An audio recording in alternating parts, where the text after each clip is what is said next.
오늘은 출애굽기 묵상 94번째 시간입니다. 34장 21절에서 26절까지 다시 세우시는 언약 두 번째 내용이죠. 하나님께서는 이스라엘이 하나님만 의지하며 살기를 원하십니다. 그래서 가나안 땅에서는 그들의 풍습을 따라 살지 말아야 합니다. 하나님께서 주신 계명과 그리고 그 규례에 따라서 가나안의 주인이 되어야 한다는 말씀이죠.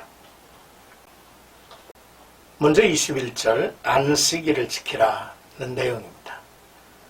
십계명 중 제 네 번째 계명의 반복이죠.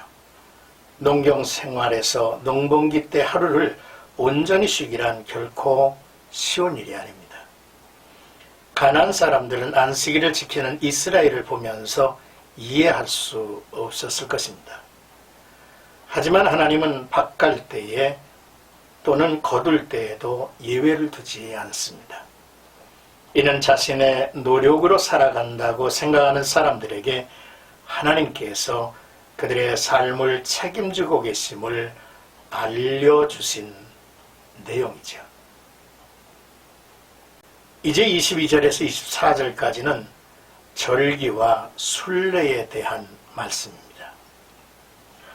77절을 지키라고 했죠. 77절은 6월절 후 50일째 되는 날입니다. 밀을 그리고 보리를 추수하는 때이죠. 그래서 이 날을 맥추절 또는 오순절이라고도 하죠. 연말에는 한 해의 수확물을 저장하는 수장절을 지키라고 했습니다. 이날은 장막절 또는 초막절이라고도 했는데요. 추수할 때나 과일을 창고에 저장하여 한 해 농사를 마무리할 때도 하나님의 은혜를 기억하도록 하신 명령이죠. 이스라엘의 3대 절기는 무교절, 맥추절, 수장절에 하나님이 지시하신 곳에 모여 제사하고 서로가 사귀고 교제하도록 명하셨죠. 이스라엘이 가나안에 거주 이후에는 절기 때마다 예루살렘 성전을 찾아 순례하도록 했습니다.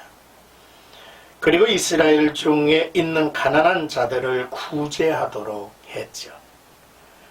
남자들이 집을 떠나는 것은 이민족의 침입의 무방비일 수밖에 없습니다. 역시 가나안 사람들은 이해할 수가 없었을 터이죠. 그런데 하나님께서는 이스라엘의 지경을 넓혀주시고 집을 떠나 있는 동안에 그들의 땅과 가족을 지켜주시겠다고 하셨습니다.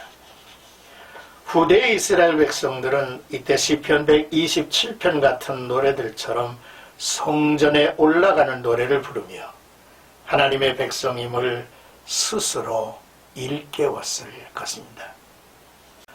끝으로 25절에서 26절까지는 6월절 제물을 아침까지 두지 말라 했습니다. 또한 하나님께서는 제사할 때 제물의 피와 누룩 든 빵을 함께 드리지 말라고 하셨죠. 제물의 피는 순수해야 하는데 유교병에는 누룩이 들어 있습니다. 누룩은 영적 부패를 의미하죠. 그러므로 이러한 규례는 오직 그리스도의 보혈만이 인류의 죄를 대속할 수 있음을 의미하기도 합니다. 6월절 제물을 아침까지 두지 말라는 말씀은 우리의 죄를 대속하는 6월절 어린 양의 제물의 신선도를 유지하기 위함입니다. 그리고 여호와의 전에 햇곡식을 드리라고 하셨죠. 이를 통하여 한 해의 얻은 소출이 바알이나 아세라가 아닌 하나님이 주신 것임을 고백하게 했습니다. 또한 염소 새끼를 그 어미의 젖으로 삼지 말라 하십니다. 이는 우상 숭배적인 관습이나 마술적인 관습이라기보다는 잔인함 때문에 금지했다고 보는 것이 더 타당할 것 같습니다. 하나님은 이스라엘이 절기를 통해서 지난날 하나님의 은혜가 영원히 지속이 된다는 사실을 알게 하시고 하나님께 감사와 영광을 돌립니다. 또한 하나님은 이스라엘이 이 절기를 지키는 동안 그들의 치안과 가업을 책임져 주십니다. 여호와께서 집을 세우지 아니하시면 세우는 자의 수고가 헛되고 여호와께서 성을 지키지 아니하시면 파수꾼의 깨어있음이 허사입니다. 사랑하는 생각가족 여러분, 새로운 언약이 시작될 때 우리에게 가장 절실히 요구되는 것이 바로 절대적 순종입니다. 하나님과 올바른 관계를 갖기 위해서는 하나님께 순종해야죠. 인간은 하나님을 기쁘시게 하고 하나님께 받아들여지기 위해서 계명들을 지켜야만 하는 것입니다. 신명기 26장 16절에 보면 오늘날 내 하나님 여호와께서 이 규례와 법도를 행하라고 내게 명하시나니 그런즉 너는 마음을 다하고 성품을 다하여 지켜 행하라.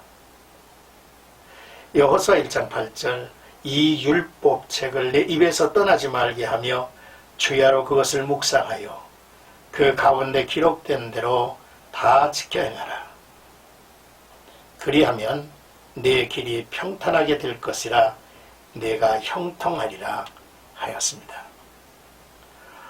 오늘도 나와 여러분들의 삶 속에 신명기서에 있는 말씀을 쫓아서 마음을 다하는 삶, 여호수아의 말씀을 이제 따라서 늘 하나님의 말씀을 묵상하고 그 길로 행하는 우리 모두가 되기를 주의 이름으로